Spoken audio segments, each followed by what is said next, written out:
Okay. Now, kind of questions I would have my that I would ask my class is so that could help them kind of focus on what I want them to learn. Is well, the first one would be what was the goal of this alliance? This alliance that Caesar, Pompey, and Chrysius was able to form. And like I stated before, the goal was basically just for the men to get what they wanted. But in order for this alliance to work, was they had to kind of execute, kind of like a football team does. And New York Giants and the Eagles is a perfect example. Okay, if the Giants would have executed their game plan, they would have succeeded on their goal to get a win. Okay, which they didn't, but the Eagles did. They focused on all the aspects of the game: special teams, defense, and offense. Same thing goes for this alliance that they were able to form. Julius Caesar wanted the consulship, Pompey wanted triumphs, and Chrysius wanted to keep his command in Syria. So they all jailed. In order for it to jail, they needed to keep it in secret because I think if this was if this was out, they would they if this was out in the open, it would have really kind of messed everything up because now the Senate knew exactly what was going on. And if these three guys, the Senate actually loved the fact that the Pompey and Chrysius was always fighting amongst each other, and they were kind of, rivaling each other. So they kind of liked that, and they wanted to keep it that way. Well, Julius Caesar knew that in order for him to succeed and get consulship, he needed the support of these two men, Chrysius' wealth and Pompey's support. All right, so that's one of the things. And now that they were able to execute it, they were able to do a lot of things in order for them to keep on going with their command. And they kept it for quite a while. And Julius Caesar even gave Pompey his daughter to marry in order for them to keep that bond together. Another question I would ask my class is what led to the Roman Republic's downfall? Okay, and it was just it's simple.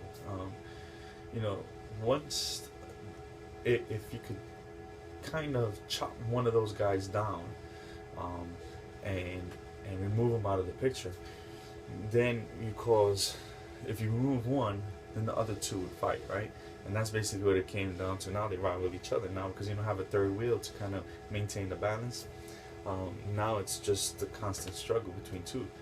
And since the Senate really supported Pompey, not Caesar, because they didn't really like what's going on with Caesar, how he gained power and everything. So once Chrysius died in battle against the Parthians, it was kind of difficult to try to keep that balance between Caesar and Pompey. And then once Julius Caesar's daughter died, which was Pompey's wife, she died during childbirth. It really kind of was headed for a clash between the two, especially after Pompey married Julius Caesar's one of Julius Caesar's rivals in Rome. So altogether, within the corruption and the constant fighting and between one another, and then Julius Caesar's rise to try to gain the support of his people back in Rome, and the same thing for Pompey. It was inevitable for them to clash and meet and fight, and which the victor was Julius Caesar, and that's when basically the end of the Roman Republic happened, and then led to Octavius seeking going from a senate to like a democratic state to a monarch with Augustus. Another question I would ask my class is, which one of those leaders would you have supported? Would you want the fame and the wealth of Chrysius? Would you want the leadership that Pompey had over his men? Or do you want the power of Julius Caesar and the ambition of Julius Caesar? Not saying that all these three men didn't have the ambitions. Julius Caesar had one focus in mind, and it was just to gain absolute power, and eventually had it. So which one would you support and why? I would have supported, I guess I would have supported Chrysius because of the wealth. I just wouldn't be as silly as he was taking on these Parthians, but I would use a different strategy. But I would definitely want his wealth, because during that time, wealth meant power, which he had. And I think if he wouldn't have died, again, I think that bond, that alliance that was formed, would have kept on going because they needed each other. Um, but you can't go wrong with either leader. You just have to choose what type and why. And I think I would ask my students that, and I would actually have them write down um, why they would want them, why they would want that particular leader. And lastly, okay, at the end, Julius Caesar didn't accept being called a king or a ruler, although he certainly was treated like one. Um, I would ask my students, would they accept, after everything was said and done, and they would had absolute power over Rome, would they accepted being a ruler or king of Rome?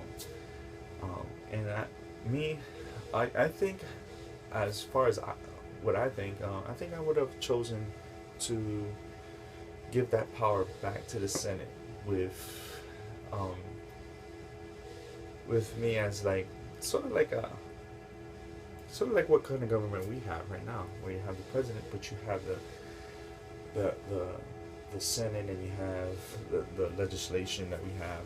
But I think I would try to do it a little different, and I would just wanted to get my students' perspectives. If they want, maybe a monarch would have been great. Maybe Julius Caesar would have lasted long, but you knew the Senate wasn't going to tolerate that. And I would have done stuff different to try to convince the Senate, hey, you know what, maybe we could do it this way. I don't have the absolute power you guys do, but I could bring laws to the tables and see what's going on. And I don't think they had that. I think that's what led to the downfall of the Republic. They just didn't have that kind of leadership from one individual kind of getting everything. Before Julius Caesar and all of them, they had Sulla, who actually did a pretty good job at doing that when he became a tyrant and a dictator. But I think it would have flowed a little bit better if Caesar would have threw out the, hey, let's do it this way. Hey, you still got the power, but I need to oversee it, kind of. And I think I think the Senate was scared that Caesar wasn't going to take that power away, and that's basically what led to his death. When all the Senate, I think it was over 70 of them, kind of stabbed him and killed him. Yeah, that's the type of questions I would ask my students and get them engaged and in the class, and kind of let them think about these questions and really get their perspectives on it. Okay, thank you.